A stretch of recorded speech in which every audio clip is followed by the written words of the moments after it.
ഈ രേണുസുതിയോട് ഒരിഷ്ടം തോന്നിയ എല്ലാവർക്കും വെറുപ്പ് തോന്നുന്ന തരത്തിലുള്ള സംഭാഷണമാണ് ഇവിടെ ഇരുന്ന് അനുഭവങ്ങൾ പറയാൻ പറഞ്ഞപ്പോൾ പറഞ്ഞിരിക്കുന്നത്. കാരണം രേണു പപ്പ ഉള്ളത് കൊണ്ടാണ് അവൾ ഈ ബിഗ് ബോസിൽ എത്തിപ്പെട്ടതെന്നാണ് അവൾ പറയുന്നത്. അത് വാ തുറക്കുന്നത് തന്നെ എന്തും കള്ളം പറയാനാണ്. ഇതിൽ തന്നെ എന്തൊക്കെ കള്ളമാണ് പറഞ്ഞിരിക്കുന്നത്. അതുപോലെ തന്നെ പപ്പ ഉള്ളത് കൊണ്ടാണോ ബിഗ് ബോസിലെത്തിയത്? സുധി എന്നൊരു പേര് ആ അറ്റത്ത് കിടക്കുന്നത് കൊണ്ട് മാത്രമല്ലേ? അപ്പോൾ ഒന്ന് കേട്ടു നോക്ക് പറയുന്ന കാര്യങ്ങൾ. എൻ്റെ പപ്പ എന്നെ കഷ്ടപ്പെട്ട് വളർത്തിക്കൊണ്ട് ഞാൻ ഇന്ന് ഈ സീറ്റിൽ ഇരിക്കാൻ ഞാൻ യോഗ്യതയുള്ളവളായിരിക്കുന്നു. അതുപോലെ എനിക്ക് എൻ്റെ പപ്പേനെ ഭയങ്കര ഇഷ്ടമാണ്. പപ്പ ഇപ്പോഴും ഞങ്ങൾക്ക് വേണ്ടി കഷ്ടപ്പെടുന്നുണ്ട്. കേട്ടല്ലോ രേണുസുതി പറയുന്നത്. അപ്പോൾ സുധി എന്ന പേര് ഇനി യോജിക്കുമോ ഇല്ലയോ എന്ന് നിങ്ങൾ തന്നെ ആലോചിച്ച് നോക്കുക.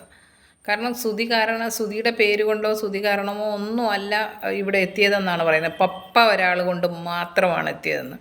അത്രയ്ക്ക് നന്ദിയില്ലാത്ത ഒരു സ്ത്രീയാണെന്ന് എല്ലാവരും പറയുമ്പോഴും ഞാനത് ഉൾക്കൊണ്ടിരുന്നില്ല. പക്ഷേ ഈ പറയുന്ന കാര്യങ്ങൾ കേട്ടനൊക്കെ പച്ച കള്ളമാണെല്ലാം പറയുന്നത്. ഹ്യൂമാനിറ്റീസ് +2 ഹ്യൂമാനിറ്റീസ് പഠിച്ച ആൾ നേഴ്സിങ്ങിന് ചേർന്നു, അതും BSc നേഴ്സിങ്ങിന് ചേർന്നെന്നും എന്തൊക്കെ കള്ളമാണ് ഈ പറയുന്നത്.